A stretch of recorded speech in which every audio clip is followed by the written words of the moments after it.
as I sit here and I think about what do I want to capture tonight, what do I want to even attempt to put into words, I'm just thinking and spiraling here, and I acknowledge that is the trap.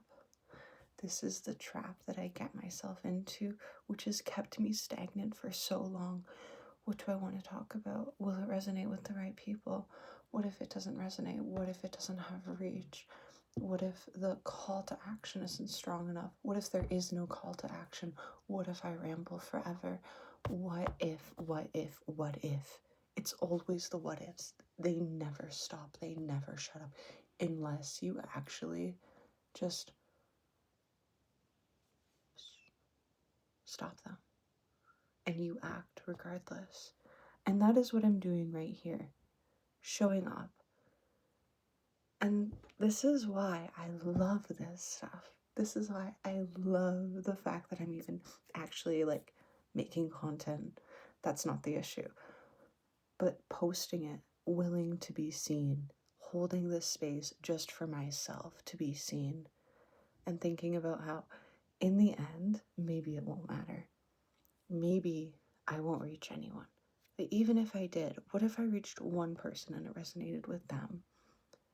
What if they're in the same boat? And I don't even know that they're in the same boat as me. And there's so many questions, and they all play out differently, but they're all fear-based, and even just acknowledging that and holding space for that, and even just filming this, just clicking record and just voicing all of this.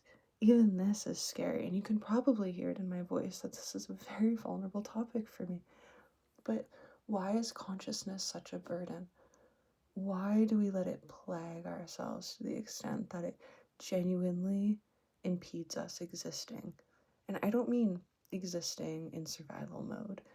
That's easy. First 24 hours, all you need is sleep, water, and food, right? Oh, and sunshine.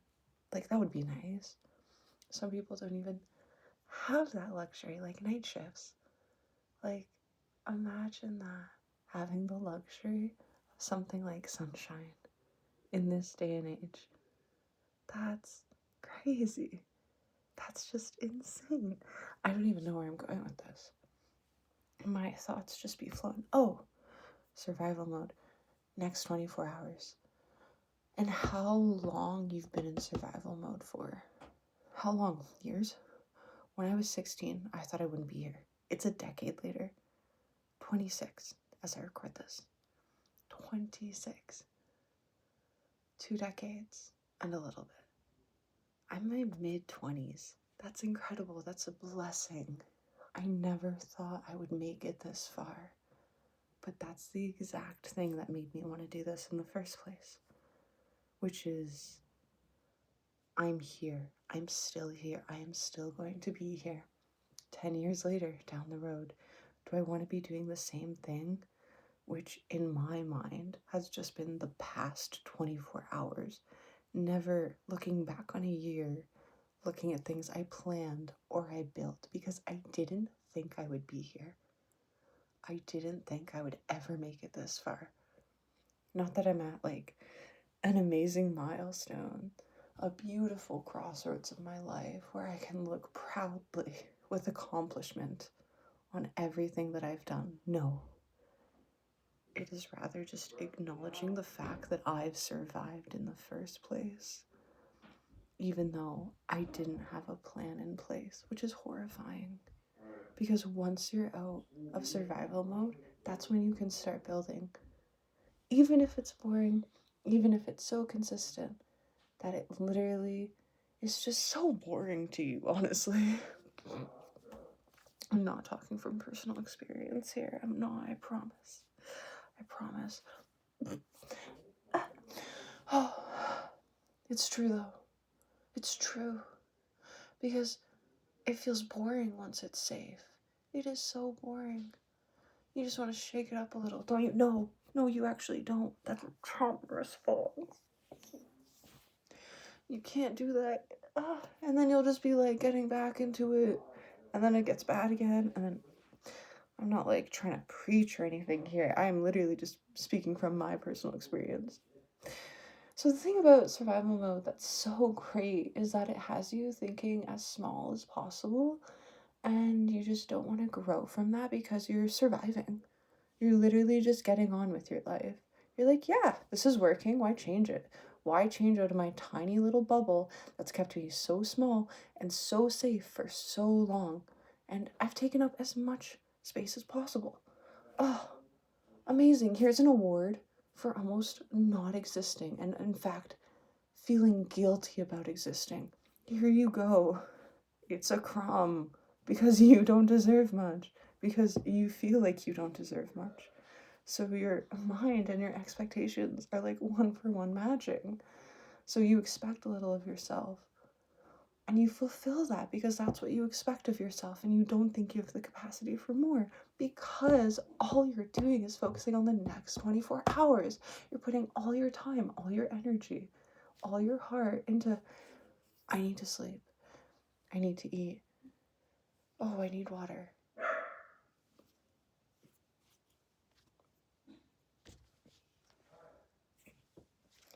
We'll ignore that. We'll ignore that. We will ignore that, and that is fine. That's great. Anyways. See, that wouldn't happen with AI generated content. Or would it? Or would it? You need to develop critical thinking skills. You need to actually look at media and think, oh, here he goes again. Tell that tale. Sing it. Oh. See, that's, oh my gosh. Okay, I need to calm down because I have too many feelings, too many emotions. And the thing is, like, we're emotional. See, that's all I say. The thing is, so essentially, the next 24 hours, if that's all that matters to you, you're right. You're fulfilling that of your own obligation, of your own thoughts. You are going out of your way to make yourself small and to keep yourself small. And you'll do that for the rest of your life if you so choose. Literally, like, what helped me was just thinking about my meals and not trying to overly optimize for the best meals, the most sustainable meals, the most nutritious, macro balanced. Like, I'm getting all my vitamins and minerals meals, like the best meals in the whole world. No, just eat. It's food, it's sustenance. You really don't have to over optimize for sustenance. ADHD kills me for that. I just want to over optimize for everything, make everything so perfect, because if I just over optimize, then I don't have to actually spend the time or the work acknowledging what that is doing, which is killing the time that I could be using for literally quite anything else. But I don't want to confront that, so I over optimize. But that's a me thing, probably not a you thing, which is so great.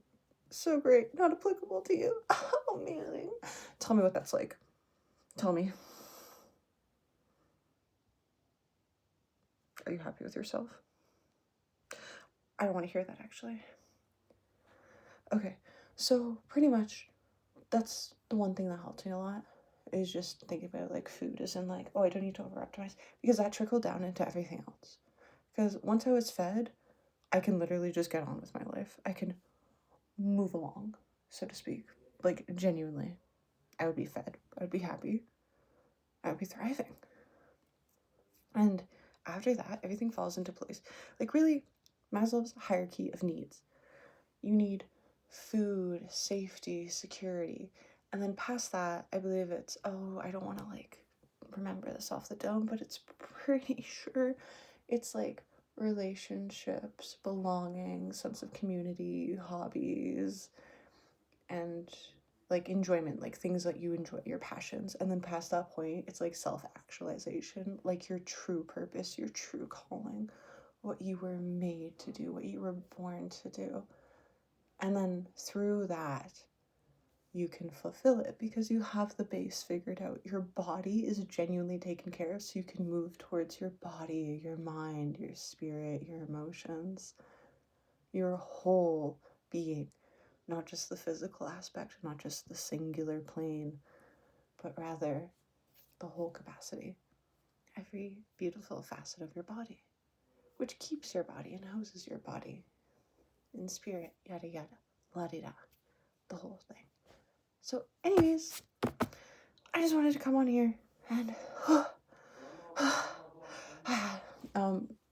Okay. Bye.